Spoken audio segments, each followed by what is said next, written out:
اور زبان جو وعدے کر لے اس کو نبھاؤ، یہ ساری چیزیں آ گئی. اور اخیر میں ارشاد فرمایا 10ویں بات وَبِعَهْدِ اللَّهِ يَوْفُوا، کہ جو عہد اللہ کے نام پہ ہو ان کو پورا کرو. وہ عہد جو بندہ اللہ تعالیٰ سے کرتا ہے، وہ عہد جو دو بندے آپس میں کرتے ہیں، ان سارے عہود کی پابندی کرو. یہ دین کا وہ لب لباب تھا. 10 commandments جو عیسائیوں کو بھی ملے تھے، یہودیوں کو بھی ملے تھے. وَأَنَّ هَذَا صِرَاطِ مُسْتَقِيمًا فَاتَّبِعُوهُ، یہ ہے میرا صراط مستقیم. راستہ یہی ہے، اسی پہ تم کو چلنا ہے. اور اسی کو لے کر اللہ کی کتاب آئی ہے.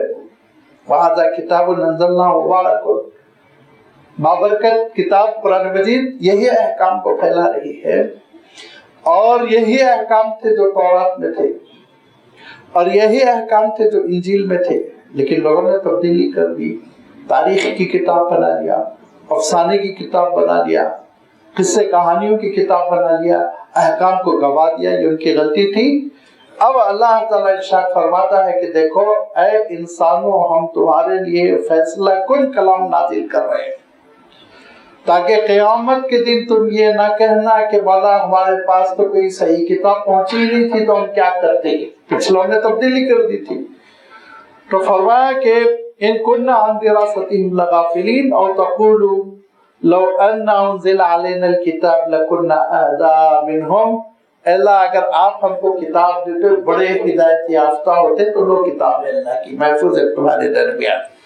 اب اس کے بعد ارشاد فرمایا کہ فمن اظلم ممن کذب بآیات اللہ وصدف عنہا، اور جو اللہ کی آیتوں کو اور احکام کو جھٹلا رہا ہے اور اس سے پیٹ پھیر رہا ہے، تو سن لو کان کھول کر، بڑا برا عذاب ہوگا، بڑی سخت سزا ہوگی. اس کے بعد اب ارشاد فرمایا کہ عمل کرنے سے تم کو کون سی چیز روکے ہوئے ہے، کیا معنی ہے، کون سی رکاوٹ ہے، کس چیز کا انتظار کر رہے ہو. اللہ کے رسول صلی اللہ علیہ وسلم تشریف لا چکے. اللہ کے رسول صلی اللہ علیہ وسلم کا اسوہ محفوظ، اللہ کے رسول صلی اللہ علیہ وسلم کے فرامین ارشادات محفوظ ہے. اللہ کے رسول صلی اللہ علیہ وسلم کی حیات طیبہ پوری کی پوری سیرت محفوظ. تو دونوں سورس تمہارے پاس ہے، اللہ کی کتاب ہے، اللہ کے رسول ہے. کتاب اللہ بھی ہے اور رسول اللہ بھی ہے. اب کیا ہوا، اب کیوں نہیں کرتے عمل؟ تو ارشاد فرمایا هل ينظرون الا ان تأتيهم الملائکہ. اب کیا انسان انتظار کر رہے ہیں کہ فرشتے ظاہر ہوں؟ اور میں عرض کر چکا ہوں جب فرشتہ ظاہر ہوگا اور فرشتے کو جب انسان دیکھے گا تو پھر عمل کی صلاحیت باقی نہیں رہ جائے گی، سکتے میں آ جائے گا، نزاع کا عالم ہوگا. روح قبض کرنے کے لیے فرشتوں کا ایک جلوس آئے گا. کئی متعدد فرشتے ہوں گے، اور ان کو جب مرنے والا اپنی آنکھوں سے دیکھے گا تو پھر اس کے بعد سے اس سے نہ صرف یہ کہ عمل کی صلاحیت چھین لی جائے گی بلکہ توبہ بھی قبول نہیں ہوگی. قصہ ختم. آپ صلی اللہ علیہ وسلم نے بہت ہی وضاحت کے ساتھ یہ بات ارشاد فرمائی. دیکھو توبہ کے دروازے کھلے ہوئے ہیں. کب تک؟ معلوم یغرغر، غرغر غرغر سانس رکنے لگے گی، حلق میں حلقوں سے سانس نیچے نہیں اترے گی نا، پھیپڑوں میں جب ہوا نہیں گھسے گی تو سمجھ لو کہ آخری وقت آ گیا. اب توبہ کرنے سے توبہ قبول نہیں ہوگی، اس سے پہلے توبہ کرو. تو پہلی چیز هل ينظرون الا ان تأتيهم الملائکہ، کیا لوگ انتظار کر رہے ہیں کہ فرشتے ان تک آ پہنچے؟ تو بہت ہی امتحان کا، بہت ہی آزمائش کا وقت ہوگا، اور اس وقت کی منظر کشی کوئی انسان نہیں کر سکتا. بس جو اللہ کے رسول صلی اللہ علیہ وسلم نے بتا دیا وحی الہی کی بنیاد پر اتنا ہی ہم جانتے، ورنہ اس منظر کو دیکھ لینے کے بعد لوگوں کی قوت گویائی چھین لی گئی اور لوگوں کا ناطقہ بند ہو گیا. پھر وہ بیان نہیں کر سکے کیا کیا ہو رہا ہے. بس ایک تڑپ، پسینہ، پیروں کا رگڑنا، یہی انسانوں نے دیکھا. ڈاکٹروں کی مایوسی، تیمہ داروں کا رونا، اس کے آگے انسان کچھ نہیں دیکھ پاتا ہے. تو یاد کر لو کہ دیکھو فرشتے آئیں گے. سمجھ لو اس حقیقت کو هل ينظرون الا ان تأتيهم الملائکہ. کیا لوگ انتظار کر رہے ہیں کہ فرشتوں کا ظہور ہو، فرشتے آ جائے؟ او یاتی ربک، یا پھر یہ کہ خود میدان حشر میں رب حساب کتاب لینے کے لیے آ جائے، اللہ تعالیٰ حساب کتاب لینے کے لیے آ جائے. اور یا بعضو آیات ربک، تو اللہ تعالیٰ کا آنا یوں نہیں آنا ہوگا، بلکہ اللہ تعالیٰ کے نور سے جو پردے ہیں وہ کچھ پردے ہٹائے جائیں گے، اور میدان حشر میں اس نور رب سے روشنی ہوگی، ورنہ سورج کو بجھا دیا جائے گا. جتنے سورج ہیں اس کائنات میں سب سارے ان چراغوں کو بجھا دیا جائے گا، روشنی ختم ہو جائے گی، اندھیرا. کیا فرمایا اللہ تعالیٰ نے؟ اللہ تعالیٰ ارشاد فرماتا ہے وَأَشْرَقَتِ الْأَرْضُ بِنُورِ رَبِّهَا، رب کے نور سے روشنی ہوگی.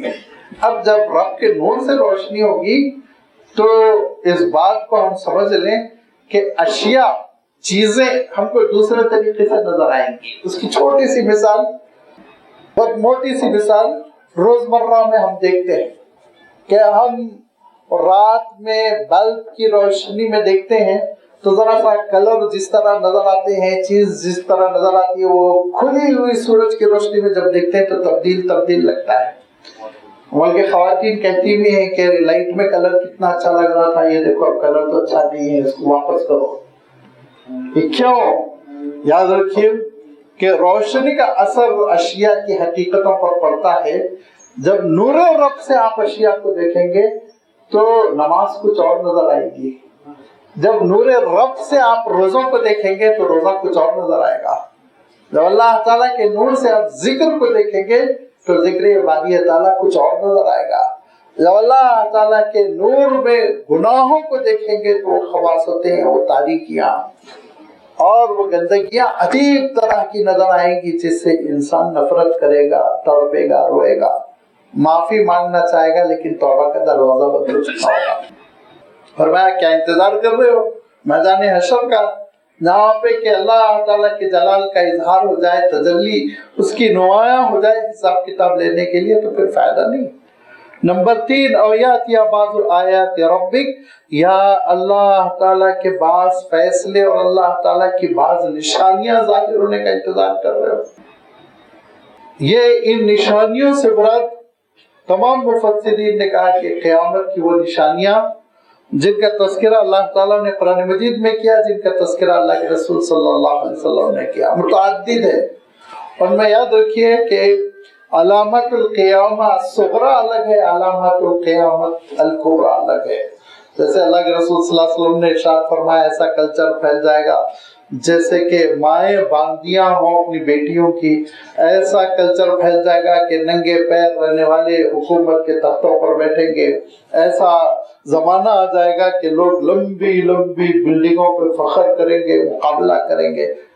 یہ غیر محسوس قسم کی نشانیاں ہیں جو دھیرے دھیرے بڑھتی چلی جائے گی. لیکن بعض نشانیاں ایسی ہیں جس کو ہم سمجھنے کے لیے یوں کہہ سکتے ہیں کہ وہ جیسے نیچرل روٹین ہوتی ہے نا، اس سے بالکل ہٹ کے ہوگی چیزیں، گھبرا جائے گا انسان.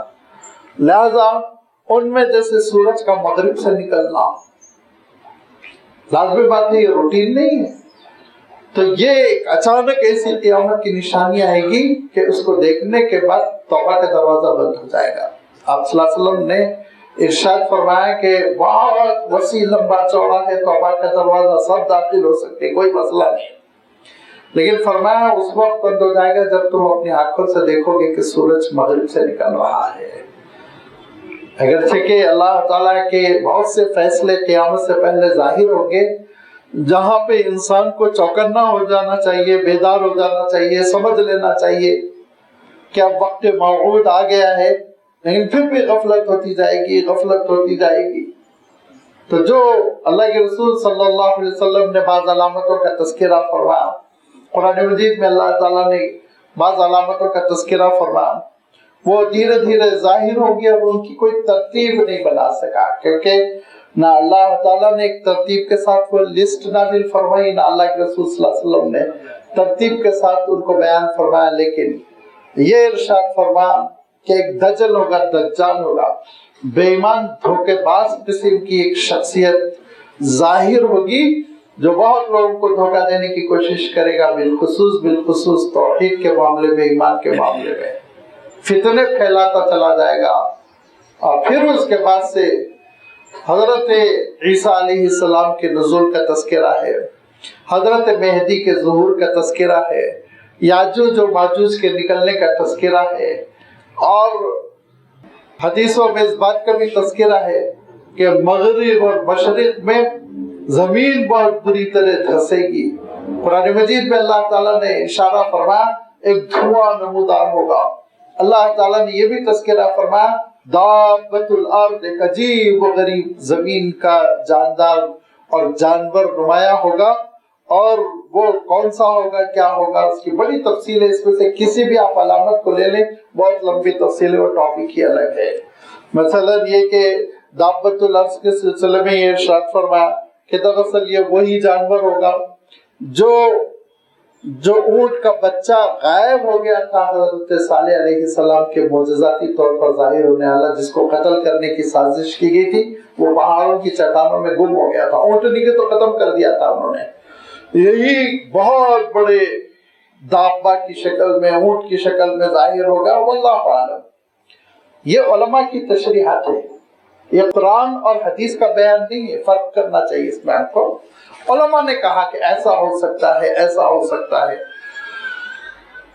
اسی طرح پھر ہم دیکھیں گے کہ آخر میں اللہ تعالیٰ کے حکم سے سورج مغرب سے طلوع ہوگا، سورج مشرق سے نکلتا ہے، ایسٹرن سائڈ جس کو آپ کہتے ہیں، لیکن اصلاً ہوگا کیا کہ دیکھیے سورج نہ نکلتا ہے نہ ڈوبتا ہے، اصلاً ہماری دنیا گھومتی ہے، اس کے سامنے آ جاتی ہے، تو اللہ تعالیٰ دنیا کو حکم دے گا رک جا، تو آپ جانتے ہیں کہ بہت اسپیڈ سے چلنے والی کوئی سواری ہو، ٹرین ہو، کوئی بھی چیز ہو، تو جب اس کو فوراً رکنے کا حکم دیا جاتا ہے، سڈن بریک لگایا جاتا ہے، تو وہ آگے بڑھ کے پھر پیچھے ہوتی ہے، آگے بڑھ کر پیچھے ہوتی ہے۔ ایسے ہی یہ دنیا جو گول پھر رہی ہے، جیسے ہی حکم ہوگا وہ فوراً رکنے کی کوشش کرے گی، اور اس کوشش میں دنیا پھر الٹی تھوڑی پھرے گی، الٹی پھرتے ہی آپ کو ایسا لگے گا ادھر سورج ڈوبا تھا، ادھر سے نکل رہا ہے، مغرب سے نکل رہا ہے۔ یہ مغرب سے سورج کا نکلنا یہ آخری علامت ہوگی جس پر اللہ کے رسول صلی اللہ علیہ وسلم ارشاد فرماتے ہیں کہ توبہ کا دروازہ بند ہو جائے گا، اور اللہ تعالیٰ نے اس کو قیامت کی علامت اس لیے بنایا، بہت سے ائمہ نے اس کو بیان کیا ہے، امام ابن کثیر رحمۃ اللہ علیہ نے بھی بیان کیا، امام قرطبی رحمۃ اللہ علیہ نے بیان کیا کہ مغرب سے سورج نکلنا قیامت کی نشانیوں میں سے ایک نشانی، یا قیامت سے پہلے اس کا ظہور اس لیے اللہ تعالیٰ نے رکھا کہ حضرت ابراہیم علیہ السلام نے پوری بندگی کے ساتھ کہا تھا کہ میرا خدا روزانہ سورج کو مشرق سے نکالتا ہے، اگر تو مغرب سے نکال سکتا ہے تو نکال لے۔ تو اللہ تعالیٰ حضرت ابراہیم علیہ السلام کے قول کی لاج رکھتے ہوئے ایک بار مغرب سے بھی نکال کے بتا دے گا، دیکھو میں ہر چیز پر قادر ہوں۔ مرنے سے پہلے، دنیا تباہ ہونے سے پہلے، قیامت برپا ہونے سے پہلے اللہ تعالیٰ اپنی قدرت کاملہ کا مظاہرہ کر دے گا کہ وہ ہر چیز پر قادر ہے، مغرب سے بھی سورج کو برآمد کر سکتا ہے۔ یہ ان نشانیوں کے بعد آپ صلی اللہ علیہ وسلم فرماتے ہیں کہ پھر ایمان، توبہ، استغفار، یہ چیزیں ختم، قابل قبول نہیں رہ جائے گی، بس قیامت کا انتظار کرو۔ هل ينظرون الا ان تاتيهم الملائکہ، کیا لوگ انتظار کر رہے ہیں کہ فرشتے ظاہر ہوں؟ اور یا ربک، یا اللہ کے دربار کی حاضری ہو، اللہ تعالیٰ خود حساب لینے کے لیے ظاہر ہو، اور یا بعض آیات ربک، یا اللہ تعالیٰ کی بعض نشانیاں ظاہر ہو جائیں۔ یوم یاتی بعض آیات ربک، جس دن اللہ تعالیٰ کی بعض نشانیاں ظاہر ہو جائیں گی، لا ينفع نفسا ایمانها لم تکن آمنت من قبل، جو پہلے ایمان نہیں لائے تھے ان کا ایمان لانا قابل قبول نہیں ہوگا۔ جو پہلے سے ایمان والے تھے الحمدللہ وہ ایمان پر رہیں گے، لیکن جو آخری نشانی دیکھنے کے بعد ایمان قبول کرنے کی کوشش کریں گے وہ ایمان ویلڈ نہیں ہوگا، قابل قبول نہیں ہوگا، نفع نہیں پہنچائے گا۔ اور کسبت فی ایمانہا خیرا، اور یہ بات بھی ارشاد فرما دی کہ ایمان کے ساتھ اب کوئی نیکی کرنا چاہ رہے ہیں اور سورج کو مغرب سے نکلتا ہوا دیکھ لیا، اب کہہ رہے ہیں صدقہ دے دو، سارا مال تقسیم کر لو، فرمایا نہیں۔ اور کسبت فی ایمانہا خیرا، یا ایمان کے ساتھ ساتھ کوئی اور خیر کو اب اپنانا چاہ رہے ہیں تو اب دراصل اس کو اصطلاح میں کہتے ہیں کہ تکلیف کا زمانہ، لیکن تکلیف اردو والی نہیں، عربی میں تکلیف کے معنی ہوتے ہیں ذمہ داری دینا، ریسپانسبل بنانا کسی کام کا۔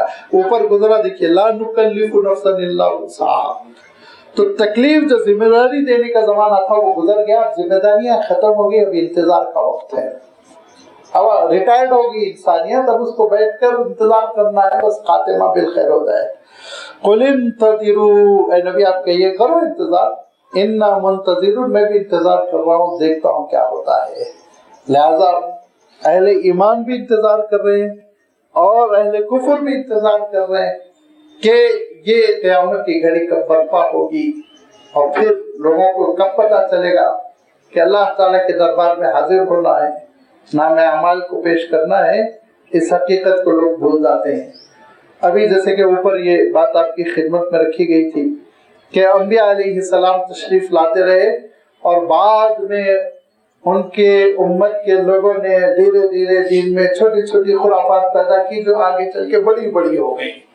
جیسے میں عرض کرتا رہتا ہوں سمجھنے کے لیے کہ اگر آپ سکندرآباد سے نکل رہے ہیں اور آپ کی ایک بالشت پٹری ہٹی ہوئی ہے تو یہاں ایک بالشت ہے، لیکن صبح ہوتے ہوتے بجائے دلی کے کلکتے میں رہیں گے، نتیجہ بہت برا برآمد ہوتا ہے۔ اسی لیے اسلام میں چھوٹی چھوٹی خرافات کو بھی قبول نہیں کیا گیا، ضد کی جاتی ہے نہیں، صراط مستقیم سے ایک انچ بھی تم کو نہیں ہٹنا ہے۔ کیا ہوا دیکھیے، اور کس چیز سے اللہ تعالیٰ نے ہم سب کو آگاہ کیا، ان الذین فرقوا دینہم وکانوا شیعا، جن لوگوں نے دین میں تفرقہ ڈالا، الگ الگ کر لیا دین کے حصوں کو، اور وکانوا شیعان، اور وہ گروپ گروپ میں بٹتے چلے گئے، گروپ گروپ میں بٹتے چلے گئے۔ شیعاتن گروپ کو کہتے ہیں۔ لہذا جو گروپ گروپ میں بٹتے چلے گئے، اے نبی آپ ان سے کہہ دیجئے لست منہم فی شیئن، آپ کا ان سے کوئی تعلق نہیں، کوئی رابطہ نہیں۔ دین وہ ہے جو اللہ تعالیٰ نے عنایت فرمایا، دین وہ ہے جو اللہ کے رسول صلی اللہ علیہ وسلم نے عنایت فرمایا۔ اس کے بعد جو چیزیں ہیں وہ خرافات ہے، اور ان پر کمپرومائز کرنے کی اگر عادت آ جائے تو یہ تباہی کا دروازہ کھول لینا ہے، یہ بربادی کی طرف ہمارا قافلہ رواں دوا ہو جائے گا، نتیجہ بہت برا ہوگا، بہت برا نتیجہ ہوگا، عیسائیت کی طرح نتیجہ ہوگا، یہودیت کی طرح نتیجہ ہوگا۔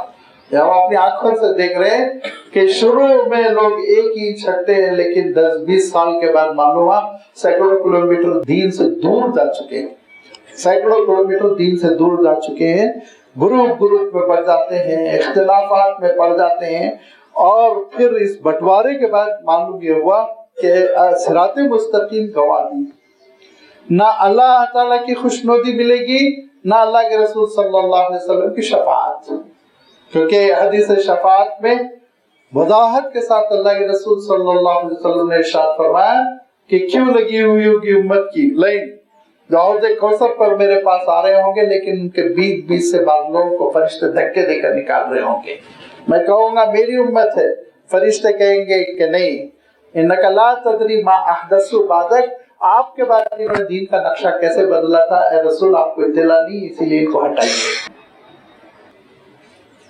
جو دین ہے وہ دین دیکھیے آپ کہ ہم سب کو صراط مستقیم پر رکھتا ہے، جو دین ہے وہ دین آپ دیکھیے کہ ہم سب کو متحد رکھتا ہے، کئی اختلاف نہیں پیدا ہوتا ہے۔ آپ تلاوت قرآن کر رہے ہیں، انڈیا میں کیجئے، جاپان میں کیجئے، حرم شریف کے سین میں کیجئے، مسجد نبوی میں کیجئے، کوئی کرٹیسائز کرے گا؟ کوئی نہیں کرے گا۔ آپ ذکر کر رہے ہیں سبحان اللہ بحمدہ سبحان اللہ العظیم، کہیں کوئی شخص نہیں کہے گا نہیں تم یہ کیا بول رہے ہو۔ آپ درود شریف پڑھیں، اللہ تعالیٰ نے جو حکم دیا، اے ایمان والو اللہ تعالیٰ خود رحمتیں بھیجتا ہے، فرشتے رحمتوں کی دعا کرتے ہیں، لہذا تم بھی صلاۃ و سلام کا اہتمام کرو، آپ ہر جگہ کیجئے، مسجد نبوی میں کیجئے، حرم میں کیجئے، امریکہ میں کیجئے، ہندوستان میں کیجئے، الحمدللہ۔ اور دیکھیں دین کا جو اجر ہے نا ساری چیزوں پر، نمازیں تو خیر ہے، فرض ہے، وہ فرائض کے ساتھ ساتھ میں مستحبات کا ذکر کر رہا ہوں، نوافل جس کو ہم کہتے ہیں، کہ ان نوافل پر جو سنتوں سے ثابت ہے، جو اللہ تعالیٰ نے، اللہ کے رسول صلی اللہ علیہ وسلم نے ہمارے اور آپ کے لیے عبادت بنا دی، ان کا معاملہ یہ ہے کہ آپ ان پر رہیے تو کہیں اختلاف نہیں، جھگڑا نہیں، دوری نہیں، سب ایک رہیں گے۔ لیکن جیسے ہی آپ وہ شکلیں چھوڑ دیں گے جو کتاب و سنت کی ہے اور اپنی شکلیں اپنانے لگیں گے تو لوگ تنقید کریں گے، تنقید کریں گے، لوگ اس سے نامانوس محسوس کریں گے، اس سے ہٹنے کی، بچنے کی کوشش کریں گے، جھگڑے شروع ہوں گے، ایک گروپ یہ کر رہا ہے، دوسرا گروپ وہ کر رہا ہے، تیسرا گروپ یہ کر رہا ہے، چوتھا گروپ یہ کر رہا ہے، دین کا نقشہ بدل جائے گا اور لوگ گروپ میں تقسیم ہونے کے بعد لست منہم فی شیء، اللہ کے رسول صلی اللہ علیہ وسلم سے رشتہ باقی نہیں رہ جائے گا۔ اس سے پہلے بھی میں نے عرض کیا کہ ہماری شان و شوکت جماعت کے ساتھ نماز پڑھنے میں ہے، ہماری شان و شوکت مسجد کی آبادیوں میں ہے، ہماری شان و شوکت وہ رمضان میں روزے رکھنے سے ہے، ہمارا جلال، ہماری شوکت وہ حج میں ہے، عمرے میں ہے۔ جو اللہ تعالیٰ کا دین اللہ تعالیٰ نے ہم کو عنایت فرمایا، اس کے ایک ایک نمونے میں، اس کے ایک ایک مظہر میں دین کی روحانیت ہے، دین کی شان ہے، دین کا روب ہے، دین کا دبدبہ ہے۔ اور اگر ہم اپنی طرف سے کوئی چیز ایجاد کر دین کا نام دے رہے ہیں، وہاں شرمندگی ہے، وہاں منہ چھپانا پڑتا ہے، وہاں ناکامی ہو جاتی ہے، وہاں کوئی چیز ہاتھ نہیں آتی۔ لہذا اللہ تعالیٰ کے دین کو اصلی اوریجنل شکل میں تھامنا ہے۔ فرمایا کہ ان الذین فرقوا دینہم، دین میں تفرقہ نہ ڈالو، اور دین میں تفرقہ ڈالنے والے وہ دراصل شیطان کے پیڈ سپاہی ہوتے ہیں، پیسوں کے لیے دین میں تفرقہ ڈالتے۔ آپ ان پہ خرچ مت کیجئے، انشاءاللہ تفرقہ نہیں ڈالیں گے۔ جب تک آپ پیمنٹ کر رہے ہیں نا، لاکھ، سوا لاکھ، ایک تقریر کے لیے، اس وقت تک وہ تفرقہ ڈالیں گے، اور وہ آمدنی کے لیے اللہ کے دین کا سودا کر لیں گے۔ جب ان کے اوپر خرچ نہیں کیا جائے گا، پیمنٹ ختم کر دی جائے، تو انشاءاللہ وہ اپنے گھروں میں بند ہو کر بیٹھیں گے، کیونکہ اتنی تو توفیق نہیں کہ اللہ کی کتاب کی تشریح کرے، اللہ کے رسول صلی اللہ علیہ وسلم کے اسوے کو پیش کریں، اتنی تو ہدایت ہے نہیں ان کو۔ دکانداریاں ہیں جو چل رہی ہیں، امت کیوں نہیں سمجھتی؟ سارے نبیوں کا یہ متحدہ مسلک رہا ہے، حضرت آدم سے لے کے آپ صلی اللہ علیہ وسلم تک، ما اسألکم علیہ من اجر، دین کی خدمت میں معاوضہ نہیں۔ لہٰذا جو دین کی خدمت میں معاوضہ لے رہا ہے، نبیوں کے راستے سے ہٹا ہوا ہے، سیدھا سا۔ میں جواز، عدم جواز کی بات ہی نہیں کرتا، جو ہے وہ فتویٰ لے لیجیے، لیکن نبیوں کا راستہ نہیں، نبیوں کا راستہ نہیں ہے کہ ایک ایک تقریر کے لیے وہاں ڈیمانڈ چل رہا، پہلے سے طے ہو رہا ہے، ٹکٹ کون سا رہے گا، ہوٹل کیسی رہے گی، پیمنٹ کتنا ہوگا، پہلے یہ ایگریمنٹ آتا ہے، پھر مقرر آتے ہیں، اور ایک مقرر جو ہے 5 اسٹار ہوٹل کی شرط لگائے تھے، ان کو 3 اسٹار میں ٹھہرایا، تو انہوں نے کہا میں تقریر نہیں کروں گا تا وقت کہ مجھے 5 اسٹار میں شفٹ نہ کرو۔ اللہ کے رسول صلی اللہ علیہ وسلم کا یہ اسوہ ہے، یہ عشق نبی ہے، لا حول ولا قوۃ الا باللہ۔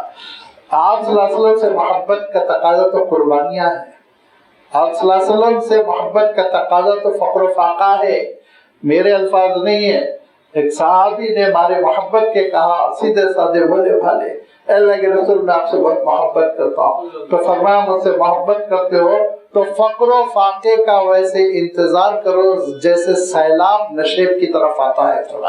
حدیث صحیح ہے، ہوگا نا؟ دیکھیے جب اللہ کے رسول صلی اللہ علیہ وسلم کے راستے پہ چلیں گے تو حرام تو نہیں کھا سکتے، رشوت نہیں لے سکتے، بے ایمانی نہیں کر سکتے، اور ناپ تول میں بے ایمانی نہیں کر سکتے، تجارت بہت ایمانداری کے ساتھ، تو نقصانات ہوں گے نا، سود کی بنیاد پہ بنگلے نہیں بنیں گے۔ تو جتنی محبت ہے، جس درجے کی محبت ہے، اس درجے میں قربانیاں ہوتی ہے۔